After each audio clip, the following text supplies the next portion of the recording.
ngomong soal politik nih ya, Cing Abdel ya. 2024 nyalek dari partai apa nih? Lo gak boleh ngomong ABRI, lo gak boleh ngomong Golkar, lo gak boleh bercandain polisi. Udah, selebih itu bebas.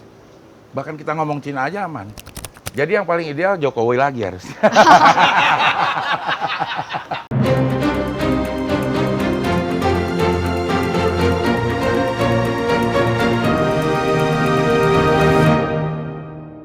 Nih, kita kedatangan seorang tamu. Seorang komedian, penyiar radio, biasa dipanggil dengan panggilan Cing. Udah pasti ketahuan siapa. Tapi yang paling penting di antara semua fakta-fakta ini, dia itu temennya Temon. Wah. Bener nggak ini Cing Abdel? Faktanya benar semua kecuali yang di belakang ya. Kenapa tuh? Temon yang temennya gue. Masih temenan apa nggak sih? Masih, Temon itu Temon apa Temon sih? Temon. Kenapa gue selalu manggil Temon ya? Temon boleh, Temon itu kan temennya monyet. Setelah gue pikir-pikir kenapa dia nggak marah dibilang temennya monyet, karena dia bukan monyet berarti, temennya dia yang monyet, berarti Iya, gue iya. yang monyet ya. Oh iya bener juga ya. Temennya Masuk monyet. akal. Iya, iya. Cing, tau nggak dulu pertama kali gue nonton lu sama Temon di mana, Cing? Di? Ingat nggak dulu ada acara di salah satu televisi swasta, Indos, jangan disebut, disensor. Iya. Soalnya kita nggak disponsori. Oke. Kecuali nanti dia mau masuk sponsori kita, Iya. nggak apa-apa, Cing. Televisi swasta itu ada sebuah program loh, Cing. Ah, Yang nyanyi-nyanyi soulmate-soulmatean itu loh. iya betul. Jadi dulu kalian berdua soulmate ya bener? Sampai sekarang sih, sampai sekarang. Sampai sekarang masih soulmate. Sampai Kenapa sekarang kok bisa masih. jadi soulmate? Karena gue berangkat bareng siaran tuh bareng dia tuh. Gue tahun 89 siaran, dia tahun 92 masuk, dan 92 siaran bareng sampai akhirnya punya acara di TV bareng. Lumayan lama lah gitu. Cuman ada beberapa rentang waktu yang kita akhirnya sendiri-sendiri gitu. Sampai sekarang sih masih bagus ininya, hubungannya masih bagus. Oh gitu. Iya, iya. Tapi aku tuh baru juga tadi ngobrol-ngobrol sama beberapa teman, baru tahu ternyata Cing Abdel tuh latar belakangnya banyak HI. Iya, HI. Sekolahnya HI. HI, hubungan Berarti internasional. ada ketertarikan dong dengan dunia politik. Milih itu bukan karena tertarik dunia politik sama Ra. Gue itu dulu jurusannya A1. A1 itu bisa ikut IPC kan kalau Siapa Maru ya? Apa sih sekarang namanya? Tes masuk kita bisa pilih. Tes masuk kita bisa pilih 3 pilihan fakultas. Yang pertama gue pilih kedokteran, yang kedua gue pilih teknik, yang ketiga harus jurusan IPS. Gue lihat itu, gue lihat nih HI ini punya rasio yang paling keren di UI lah. Antara daya tampung sama peminat. Gue pikir ini jurusan bagus ini gitu. Jadi gue pilih itu dan keterima itu. Dan salah pilih ternyata. Kenapa? Nggak seneng gue ternyata. Nggak senang di HI? Nggak seneng di HI. Gue coba di tahun kedua gue ikut Sipan Maru lagi nggak keterima, tahun ketiga nggak keterima, ya udah gue terusin aja. Oh jadi tuh nggak seneng Cing di HI? Nggak seneng. Apa yang bikin nggak seneng? Pelajarannya waktu itu terlalu mengawang-awang. Oh. Saat itu terlalu mengawang-awang karena akses informasi juga kurang ya. Kita nggak pernah tahu apa yang kita pelajarin bener apa enggak sih sebenarnya gitu. Kita akses internet nggak ada. Kita lagi ngomongin Jepang misalnya. Yang kita tahu dari omongan dosen sama jurnal-jurnal aja, nggak pernah bisa ngelihat seperti sekarang. Bener nggak buktinya seperti itu gitu. Terlalu mengawang-awang lah. Lebih asik politik dong? Kan HI sama politik punya perbedaan. Iya, iya. Oh, HI itu di UI adalah anak dari politik. Sebelum ada jurusan HI, HI itu adalah program studi prodi dari politik. Karena ada beberapa peminatnya banyak, mungkin akhirnya dibikin jadi jurusan sendiri. Ini ngomong-ngomong soal politik nih ya Cing Abdel ya. 2024 nyalek dari partai apa nih? Nggak nyalek lah, Masa nggak nyalek? nggak nyalek. Kenapa? Nggak bakat gue. Kenapa nggak bakat? Nggak bakat. Satu, orang yang berpolitik kalau menurut gue itu bisa dilihat dari mahasiswa. Kalau dia ikut organisasi, kegiatan mahasiswa, itu kemungkinan cikal bakal untuk menjadi politisi ada. Gue itu nggak suka rapat, meeting, itu gue tuh kurang suka, pusing gitu sama Ra. Tapi kan jadi politisi kan nggak cuma rapat sama meeting misalnya. Ada yang Ketemu enggak emang? masyarakat. Ada dong. Ya pasti tentunya akan ada rapat meeting ngambil keputusan kan. Ya. Tapi kan yang ketemu masyarakat itu kan juga asik nggak? Iya sih. Salah satu yang bikin gue agak tertarik juga adalah dulu waktu di FISIP itu, pemilihan ketua senat itu pasti berantem. Dan gue berpikir ini anak-anak mau milih ketua senat aja yang lingkupnya fakultas berantem terus mau sok-sokan ngurusin negara gitu. Maksud gue awalnya aja di organisasi mahasiswa itu udah menurut gue udah nggak ideal gitu untuk mendapatkan satu bibit yang bagus untuk terjun ke politik praktis nantinya gitu. Mungkin karena gue masih orba ya, gue di ininya masih orba, jadi apa namanya gerakan masih serba terbatas gitu. Jadi informasi juga serba terbatas. Jadi mungkin tidak ideal organisasi mahasiswa dulu. Gak tahu kalau sekarang mungkin udah bagus kali. Ya, oke. Tapi kira-kira ada nggak Cing yang nawar-nawarin masuk ke partai? Ada kalau yang nawarin sih ada. Yang jadi nawarin jadi wali kota ada, nawarin nyalek ada yang Terus nawarin. kenapa ditolak semuanya kenapa? Karena merasa nggak bakat tadi? Gue rasa iya, karena gue ngerasa gak bakat. Sama salah satu pernah yang sudah beberapa tahap gue ikut meeting ya. Waktu itu ada salah satu kabupaten ya, gue ditawarin jadi wakil bupati atau wali kota ya, kabupaten atau kota ya. Pokoknya ada daerah. Meeting 1, 2, 3 sampai ke 4 tuh udah ngomongin biaya. Yang menurut gue nggak masuk akal sama. Untuk kampanye pemilihan itu diperlukan duit sekitar dihitung-hitung 82 miliar. Di mana nih wali kota? Ya di sebuah kabupaten ya, gua nggak sebutin. Tapi Untuk maju sebagai kepala daerah? iya, Oke. 82 miliar. Gua nggak tahu itu benar atau enggak. Cuman menurut gua nggak masuk akal. Lo balikin duit dari mana? Itu lo ngeluarin duit 82 miliar.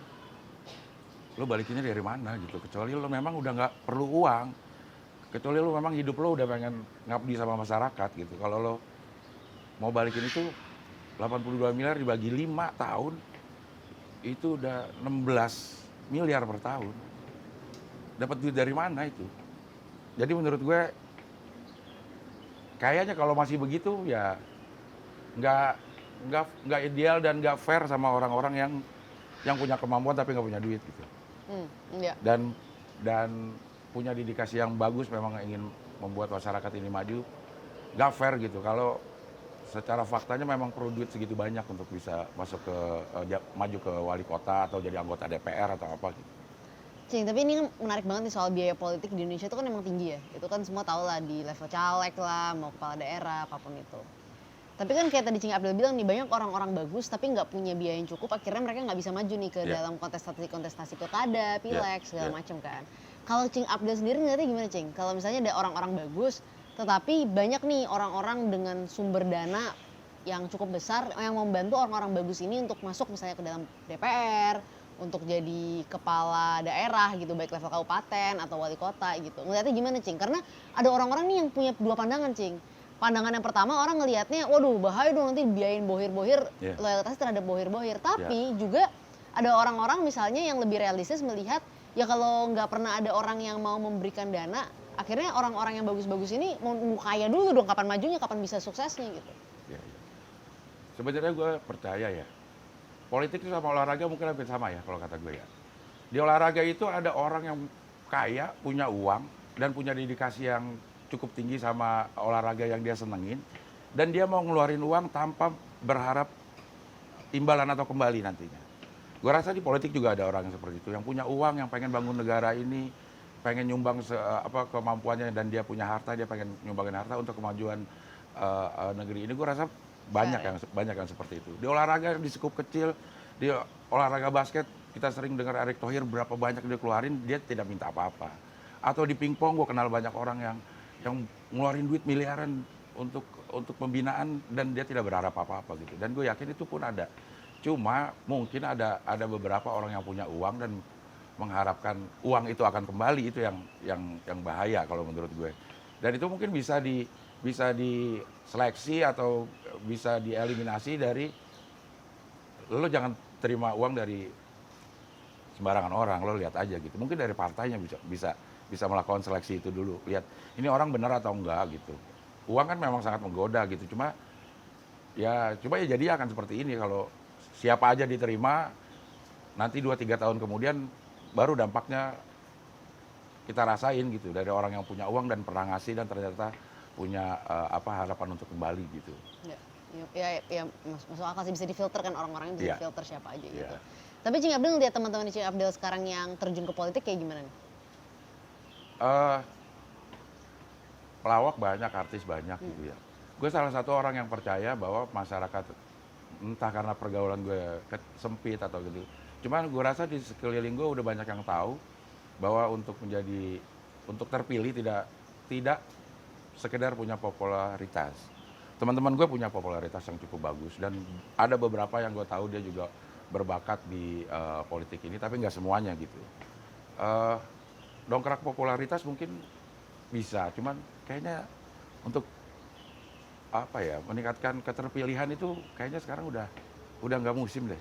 Udah nggak musim untuk ini, untuk apa namanya, untuk pakai style yang seperti itu. Lo populer aja dulu lah, elektabilitas nanti kita pikirin. Kayaknya udah nggak musimnya, udah nggak zamannya. Kalau buat gue dan mungkin orang sekeliling gue gitu, nggak tahu di tempat yang lain gitu.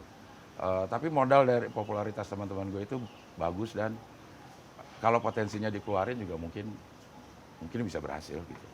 Tapi kenapa salah satu yang paling banyak terjun ke politik juga pelawak, Cing Abdel? Kenapa? Ada nggak sih sebenarnya irisan yang Cing Abdel bisa lihat? Kenapa orang-orang ya kayak orang-orang yang dulu sering menghibur kita di TV itu sekarang banyak masuk ke politik? Emang ada kesamaan ya menghibur masyarakat Kayaknya ada dengan ya, turun? politik dengan komedi itu apa namanya formulanya itu formula dasarnya itu sama. Mungkin teman-teman yang di komedi tahu bahwa kita jokes itu harus ada premis, ada setup, ada punchline. Nah itu seninya lah, kita bisa cari premis apa aja yang ada di sekitar kita. Seni dari komedi itu adalah justru di setup dan punchline-nya. Setup itu tempat kita ngajak orang untuk ikut ke pemikiran kita ajak ke satu tempat. Pada saat mereka udah sampai di tempat itu, kita tinggalin dengan tawa, dengan punchline. Kayak politisi kan gitu semua gitu. Ngajak masyarakat ke satu tempat, begitu udah milih ditinggalin, dibohongin tapi. Jadi sebenarnya formulanya itu sama gitu. Formulanya sama. Mungkin itu yang bikin teman-teman pelawak merasa Memahami itu. iya, memahami itu. Logikanya soalnya ada gitu ya. Dia logikanya sangat beririsan. Seni lah, sama-sama seni. Menggiring orang ke tempat yang kita mau tanpa orang-orang itu merasa digiring kan itu seni yang luar biasa gitu. Tapi kira-kira seni itu bisa dipakai untuk kerja baik nggak dalam politik? Oh iya dong. Kan bisa, kalau ditinggalinnya punchline-nya dengan ketawa kan bagus. Yeah. Orang senang gitu. Dan kalau ditinggalinya dengan kinerja yang bagus, orang-orang pemilih juga akan senang gitu. Kan begitu biasanya udah kepilih, ketinggal. Kalau kita lihat di berita-berita ya, ditinggal begitu aja udah gitu. Yang tadinya sering ke kampung, tadinya sering ke majelis taklim, gelar kepilih sama sekali nggak pernah lagi. Itu kan membuat banyak masyarakat kecewa gitu. Cing Abdel, salah satu kritik yang paling sering orang tanyain nih atau bahkan dilontarin ketika ngelihat misalnya artis, pelawak atau siapapun lah yang ya public figure yang sifatnya ada di dalam dunia entertainment gitu ya, masuk ke politik adalah kenapa sih orang-orang ini harus masuk ke politik gitu? Karena dianggapnya mereka kan nggak kompeten, mereka kan dunianya hiburan, kenapa mereka harus masuk ke dunia politik gitu? Tapi kalau aku secara pribadi ngelihat kan kita nggak bisa generalisasi orang nih. Yeah. Tapi kalau Cing Abdel sendiri ngeliatnya gimana sih sebenarnya? Apakah oke-oke aja, fair-fair aja? Banyak banget nih macam rombongan orang-orang dari dunia entertainment masuk ke politik. Atau menurut Cing Abdel sebenarnya politik tuh harus lebih diisi sama orang-orang yang sifatnya lebih kayak teknokratis gitu, kayak akademisi kah, profesional gitu. Gimana Cing lihatnya Cing? Kan gua belajar ilmu politik ya. Ya ada pengantarnya paling nggak gue belajar pengantar ilmu politik. Sampai saat gue belajar tahun itu belum ada definisi yang pasti tentang politik. Tapi ada beberapa yang dikasih pilihan nih sama Prof. Miriam Budiarjo. Lo bisa pilih yang mana aja. Politik Buku itu, birunya nih ya? Ya di buku birunya itu. Lo mau bilang politik itu adalah seni untuk mempengaruhi orang bisa, seni untuk mengakomodir setiap kepentingan bisa, seni untuk berkuasa bisa. Nah, menurut gue teman-teman yang ada atau yang terjun ke dunia politik ini, dipastikan dia masuk ke politik bukan karena uang. Karena sampai saat ini harus diakui politik uangnya banyak.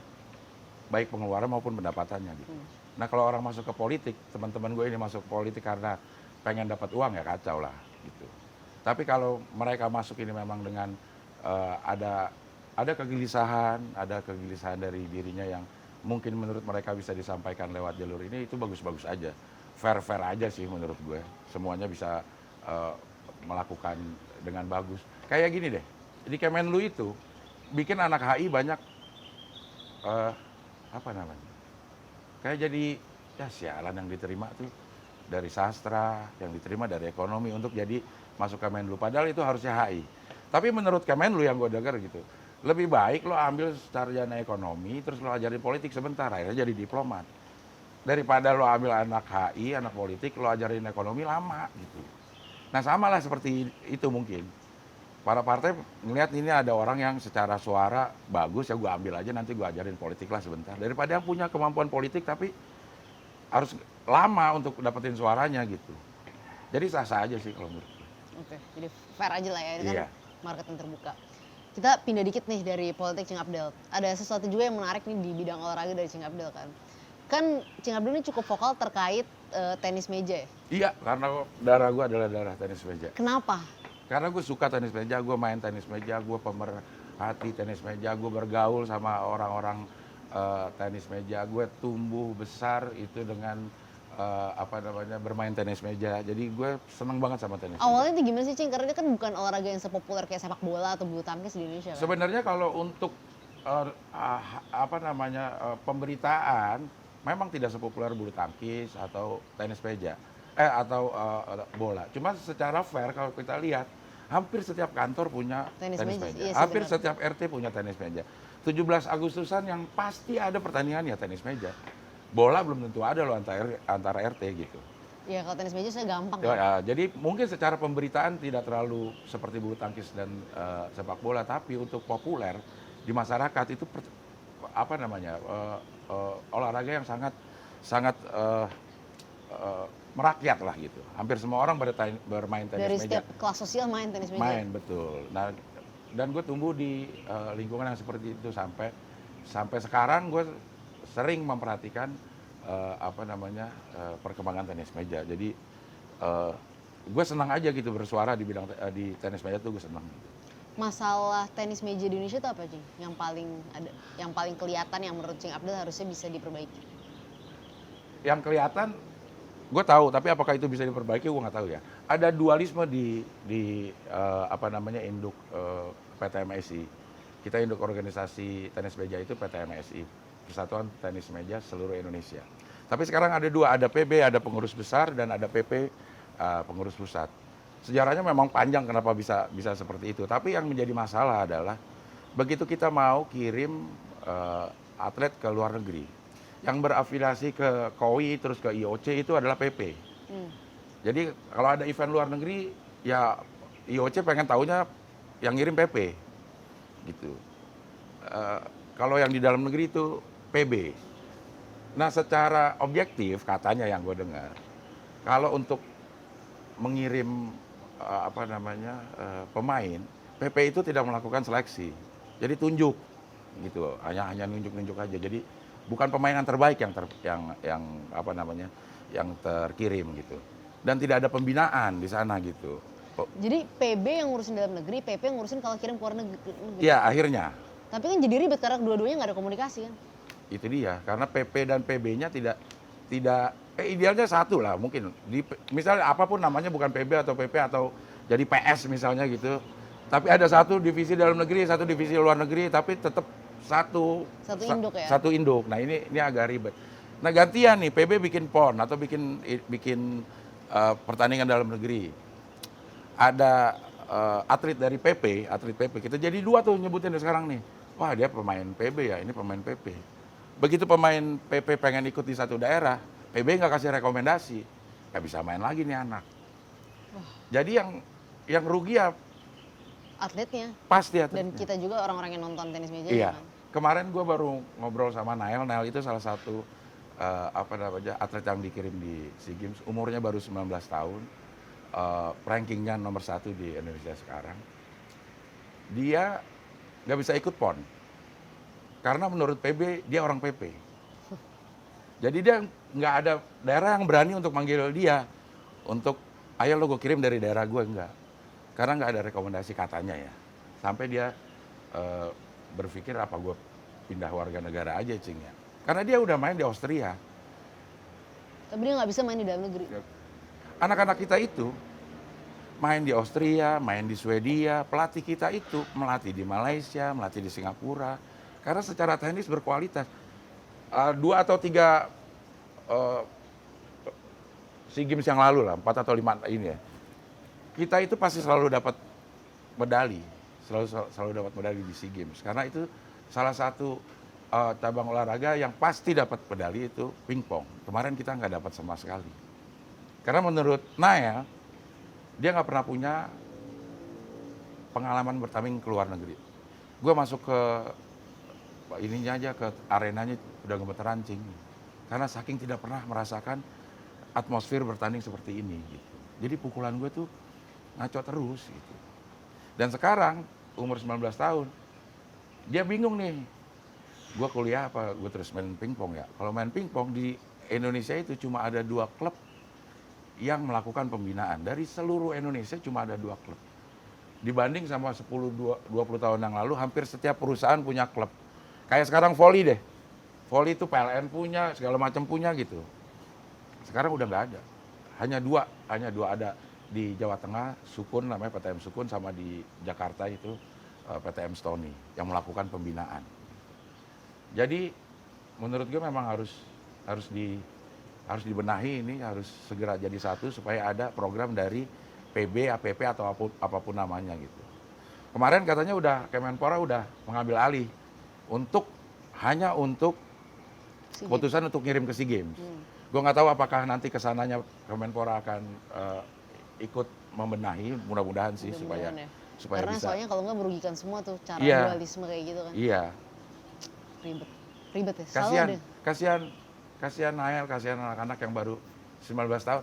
Kerugiannya adalah Nael itu lagi ada di puncak peak performance-nya. Gitu. Dia udah nggak punya lawan di Indonesia. Kalau dia diam di Indonesia, dia akan turun pasti.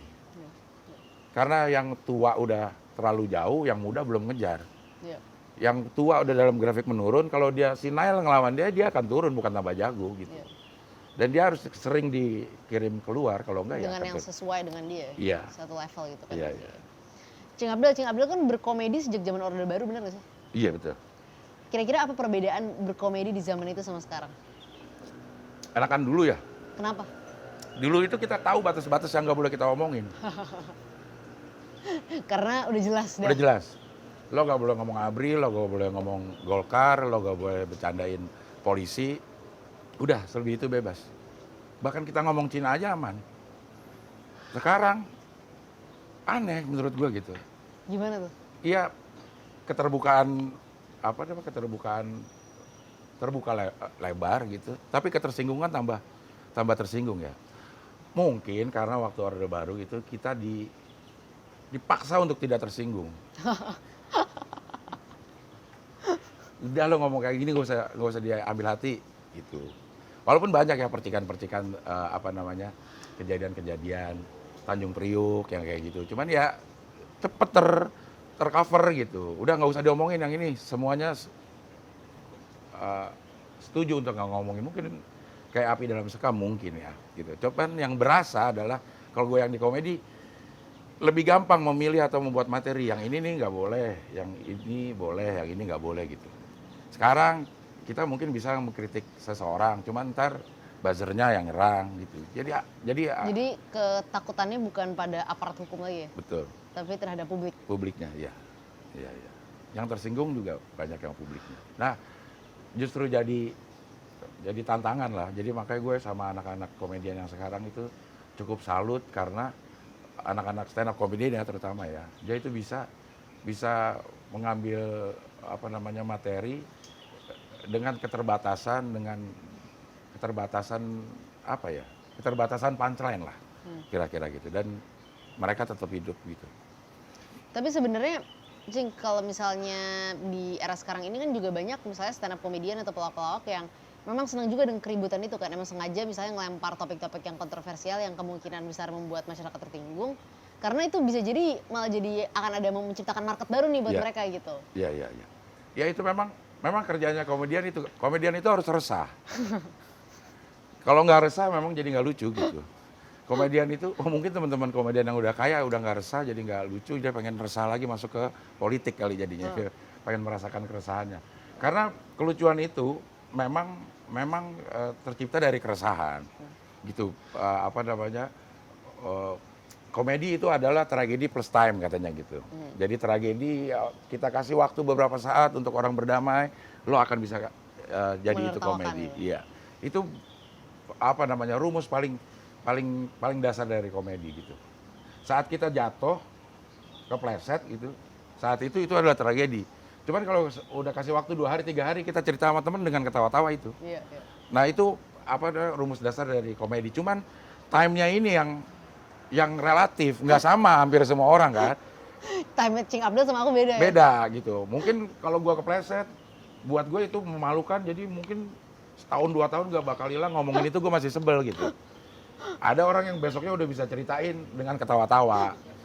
Nah itu mungkin yang apa ya namanya ya, eh, yang harus disiasati time-nya ini buat teman-teman komedian. Mungkin bisa lihat waktu yang ini waktunya sebenarnya buat masyarakat udah, buat kita sebagai komedian mungkin akan lebih cepat, tapi belum tentu di masyarakat udah bisa nerima lo ngebecandain ini. Iya. Tapi semua ada pasarnya gitu, semua ada pasarnya. Dark jokes itu ada pasarnya, slapstick ada pasarnya, stand up ada pasarnya gitu. Makanya Coki sama Muslim se serebel apapun, sekeji apapun ngelawak, pasarnya ada Iya. gitu. Cuman begitu dia bersinggungan sama pasar yang lain, itu resiko yang udah dipilih gitu aja. Tapi situasi atau kondisi politik semacam apa sih Cing Abdel yang diharapkan dari misalnya komedian kayak Cing Abdel dan beberapa teman-teman yang lainnya? Sebenarnya apa ya, kalau situasi atau kondisi politik yang kalau ribut terus sebenarnya Banyak bahan. buat komedi itu adalah berkah gitu. Bahannya jadi banyak. Bahannya jadi banyak.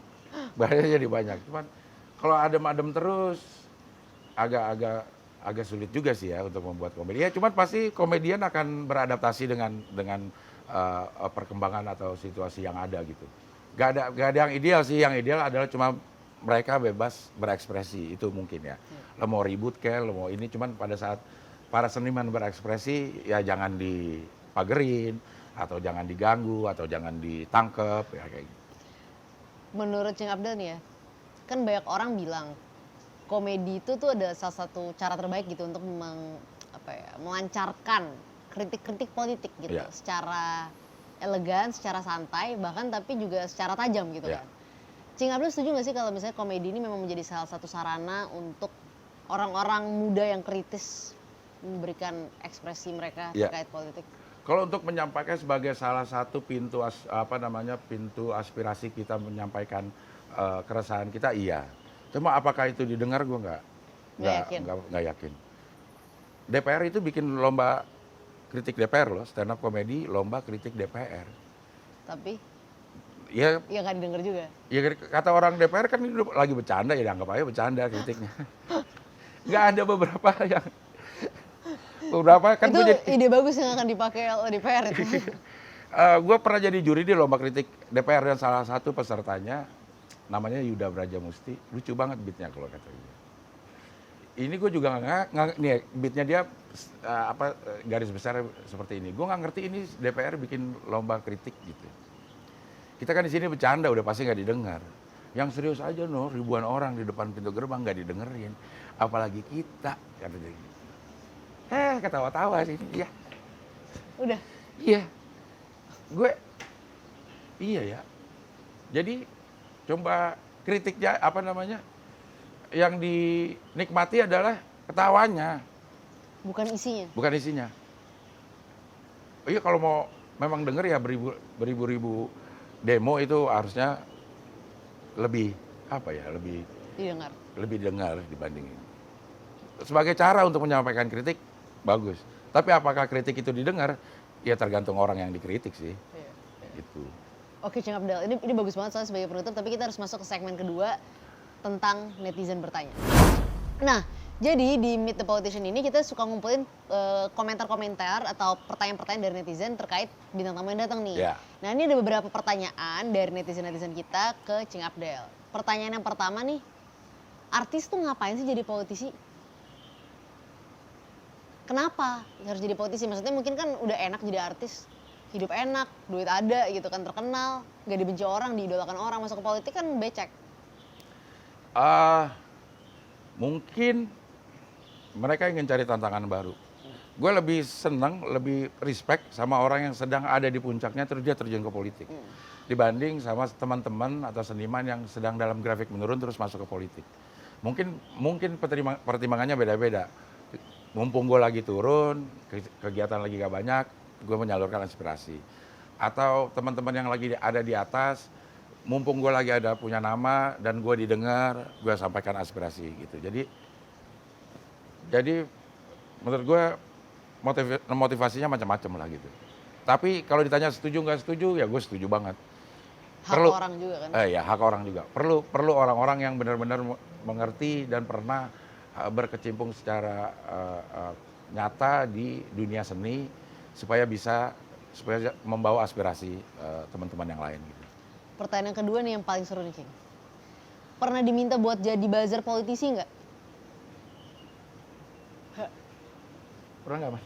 Pernah ya? Tapi nggak jadi. Tapi mau nggak? Nggak mau tapi. Nggak mau. Nggak mau. Kenapa waktu itu nggak mau? Apakah karena pesan yang dia berikan itu bertentangan dengan Cing Abdel, orang yang nggak sesuai dengan nilai Cing Abdel, atau karena emang nggak mau aja?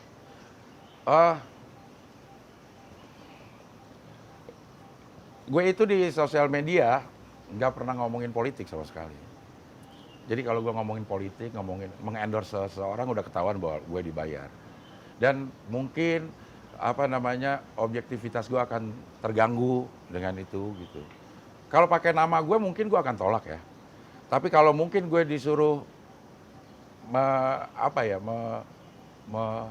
meramu formula untuk sebuah kampanye itu, gue sih terima-terima aja dari mana aja. Banyak teman-teman komedian kok ya sekarang yang gue senang benar banyak teman komedian yang masuk ke dunia politik sebagai tim belakang layarnya sehingga bahasa-bahasa yang digunakan lebih nyampe ke masyarakat, lebih ringan, tidak normatif gitu. Dan ada beberapa yang gue lihat sepertinya memakai jasa teman-teman dan menurut gue dampaknya gede. Informasi yang mau disampaikan bisa lebih keterima. Tapi kalau gue jadi buzzer kayaknya sampai sekarang gue belum. Belum. Oke. Pertanyaan terakhir, Cing, untuk penutup. Partai mana yang waktu itu ngajak Cing Abdel gabung? Duh, jangan disebutin ya. Ciri-ciri aja. Ya, Gampang banget. Ya. Kode-kode nggak jelas loh, suruh tebak. Ada dari semua dari semua genre partai ya. Yang agama ada, yang nasionalis ada, yang mengusung demokrasi ada, semuanya ada yang nawari. Tapi fun fact-nya, pemilih tahun lalu gue pilih lo. Oh gitu, makasih loh. Sama makasih. Walaupun gue tidak pilih PSI ya. Tapi pilih PSI kenapa sih jadi kayak begitu sekarang? Ini mungkin pembicaraan off the record, Cing April. Iya. Nggak apa-apa. Recording. Iya. Kok jadi begitu ya sekarang ya? Padahal dulu dia begini loh. Maksudnya di antara gemuruhnya segala macem gitu, gue melihat masih ada nih Samara kayaknya bagus juga deh gitu.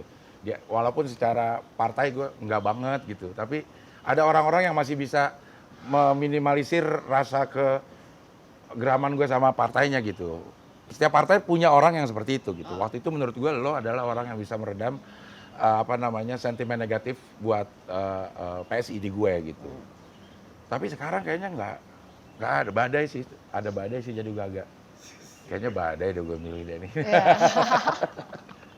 Pertanyaan terakhir nih biar kita nggak ngomongin ini terus ya kan. Gitu. 2024 ini ada pemilihan presiden, Cing Abdel. Gak perlu harus disebut orangnya, tapi menurut Cing Abdel siapa sih sosok atau kriteria calon presiden seperti apa yang dibutuhkan Indonesia di tahun 2024 ini? Untuk penutup kita nih. Jawabannya pasti normatif lah kayak begitulah. Ya udah jangan yang normatif, yang sangat personal buat Cing Abdel. Kriterianya buat Cing Abdel, jangan buat rakyat Indonesia. Oke. Kan ada 3 nih, ada Ganjar, ada Prabowo, ada Anies yang mungkin jadi presiden ya. Pak Ganjar sangat dirugikan dengan kehadiran mereka berdua nih karena suaranya terpecah pasti.